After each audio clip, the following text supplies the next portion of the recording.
Fantastic. So now we're looking at our first demonstration, as we spoke before. It looks like we've got a whole bunch of different chargers, so I'd like you to take me through what's going on here. Sure, yeah. So as we spoke before, the GaN power IC, we call it our GaN fast power IC. This isn't a whole selection, just a sample of a whole selection of where the GaN is involved. Now, I mentioned before, we're in over 450 charger models which are in production. They've been in production since 2018.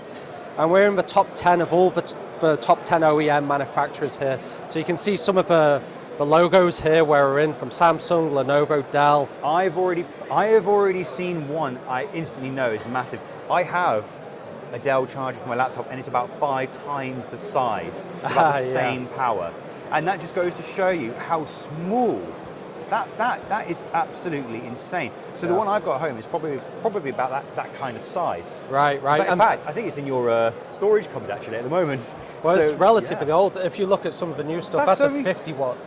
So it's got virtually no weight to it whatsoever. No, that's called a cookie, and that's Oppo's design. Honestly, it is incredible to see how much smaller these things are being made as a result of using GaN technology. Exactly. So the high switching frequency enables the smaller magnetics, the smaller capacitors. Oh, that's a really important thing as well, because we had this conversation with somebody else about 2 years ago, where the higher frequency you can go, the smaller the magnetics, and the magnetics tend to be quite large in these designs because you've got big toroid coils, or if it's a transformer. Exactly, yeah. So you can make that as small as possible. Yeah. So I suppose my question to you is, how small do you think we can make those?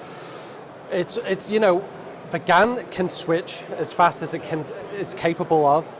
What's catching up now is the magnetics. They have to go to planar magnetics. They have to go to different type of characteristics. Like 2D magnetics. Yeah. It's all the different rare earth materials now which can keep up with GaN.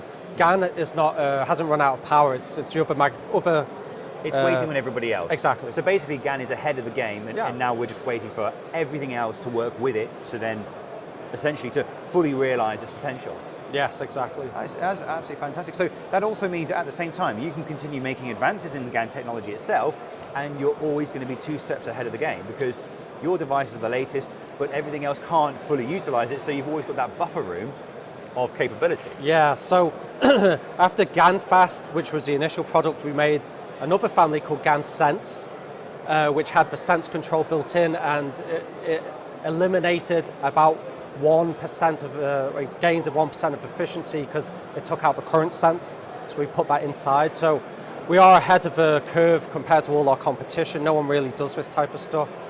And since then, we've done other families like GaN Fast Control, where we have the controller IC inside, this type of stuff. Absolutely fantastic.